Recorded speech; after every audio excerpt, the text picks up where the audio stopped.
Tekashi 6ix9ine is a yeller who shouts and yells over beats. He broke out into the shouting, yelling trap scene earlier in this year with Day 69. Oh shit, that was bad, wasn't it? That was... Some of you may remember I did review it way back when, January, February I think it came out. And it was horrendous. Like, the guy just... It was essentially Zillakami without any nuance. It was just so terrible. Like, there was just no structure to any of the songs. He was just yelling over these aggressive beats, which would be fine if he wasn't constantly talking about shooting people and gang banging. It was the ugliest thing I think I've heard all year. One of the worst albums. So if I do get around to doing a worst albums list, make sure you peep it, because I think that'll be on there. So of course, Dummy Boy comes out, and for some reason I decide to try it out. Because you know what, this guy has been very controversial from the get-go. He's had so many bizarre stories about him. Like, this guy, I don't know how the hell he's got himself into these situations when he's like, what, barely 20 years old or something? If these allegations are true, he is perhaps one of the worst people to ever be famous. Like, holy shit. The thing is like, you know, allegations were thrown at Ian Watkins, the member of Lost Prophets, and they turned out to be true. And that was it. You know, he went to prison. There was no more Lost Prophets. Their music was taken away from every possible source you could imagine. Like, you couldn't find it in HMV, which is like a UK CD vinyl store.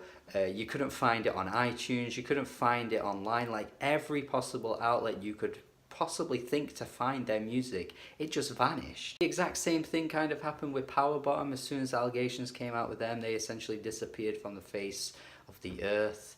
But with Tekashi 6ix9ine, like, no matter how bad some of the things he's been involved in are, like, he's just gotten more and more popular. It's a really weird occurrence. Separate the artist from the art, I'm all for that, but don't fucking make their career bigger than ever when you find out that they're like the worst person imaginable. And of course, this album comes right after we find out he's gone to prison. Surprise, surprise, the shittest man on earth goes to prison. Conspiracy to murder. Oh, I didn't expect it from listening to Day 69, an album where he's constantly yelling about shooting and killing people. Oh, who would have ever saw it coming? Who? And so Dummy Boy is somehow a slight improvement from Day 69. And when I say that, I mean it's not horrendous, but it's still actually really bad. I mean, come on. Instead of these aggressive yelling bangers, he's traded those for these awful inclusions of dancehall. Why? We've got Annual AA featured on here, who I haven't heard of before, but the influence of that artist coming through has really made these songs just so bad to listen to. Like, I just can't stand this awful, like, dancehall that hit the charts a few years ago, and it's just somehow still mainstream and popular and still makes its way through. I mean, of course, even though it's by this guy, they may still get really popular anyway. We got the Bobby Shmurda feature, Stupid, which came out a little while ago as well on here. I don't know, I guess it kind of works for what it's going for. I will give it that. It's not the worst thing I've ever heard. I won't ever listen to it again, but I mean, I think it's like a refined version of what he was doing before, which I can at least appreciate. It's not completely in your face, wrecking your ears. It actually has kind of a purpose to it, you know what I mean? Fifi on here with Nicki Minaj. Oh god, she is just having the worst year. How can anyone still be calling her queen? I do not know.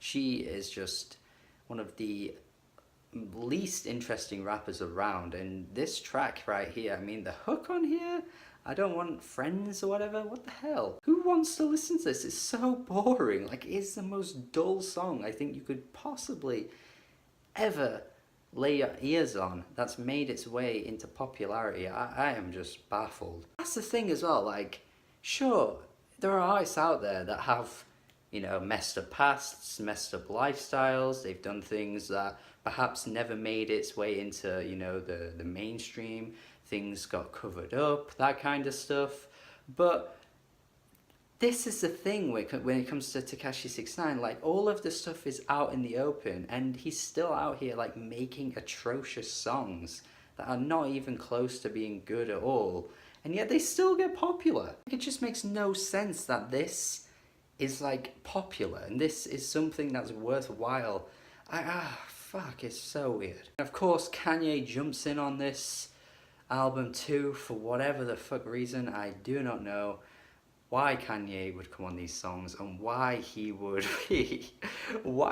just make the songs worse. That's right, Kanye comes in on his features and he is terrible. He comes in on Kanga, he just, my god, the lyrics he comes out with where he's like, they don't think I'm black no more, they're calling me the new Macklemore, or whatever he says. That is just the worst line ever. Holy shit, he couldn't possibly come through with a worse lyric than that if he tried. And of course, he then influences his protege Tekashi 6ix9ine to come through with, they don't like me because I'm Mexican. No, that's not why we don't like you. We don't care about where you're from. People don't care. You're just a piece of shit. Like, that's the reason why suddenly people have turned against you and people constantly shit talk you online. Yeah, it's because you're Mexican.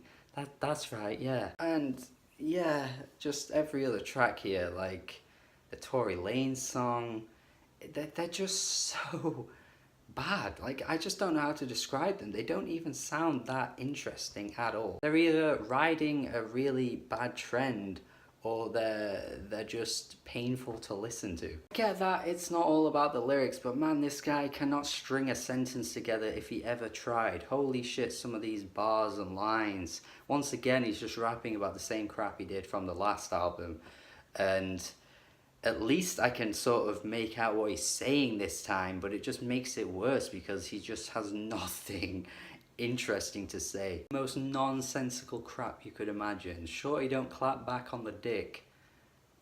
Yeah.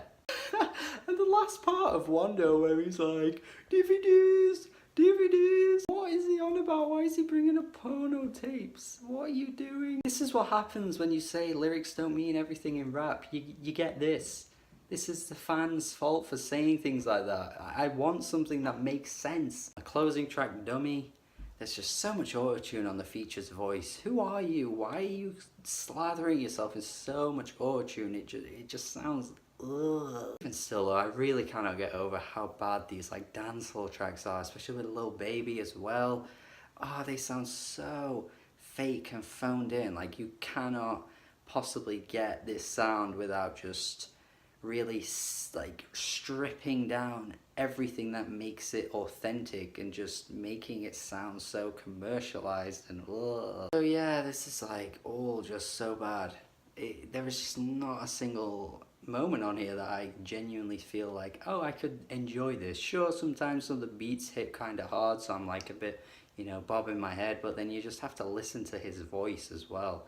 So horrific, and the lyrics atrocious. Struggling to see why anyone at this point would even bother with this. Like, why would you waste your time on this? You must seriously like not realize how much good music there is out there to be listening to this. Like, at least try some Denzel Curry. Sure, it's not completely the same, but it's at least coming from a guy that can spit great bars while also giving you bangers. This is crazy, man.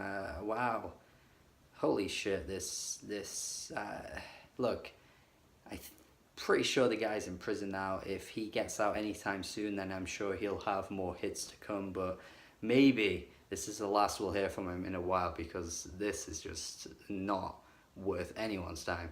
I'm going to go 2 out of 10 on this, because why would I go any higher than a 2 out of 10? Day 69 is still worse though, don't forget that. That is worse than this. But for 2 out of 10 is any incentive for you, I would highly recommend, no, you just don't listen to this, please. Let me know your thoughts on this atrocious album. Subscribe to the channel for more reviews. Have a good day.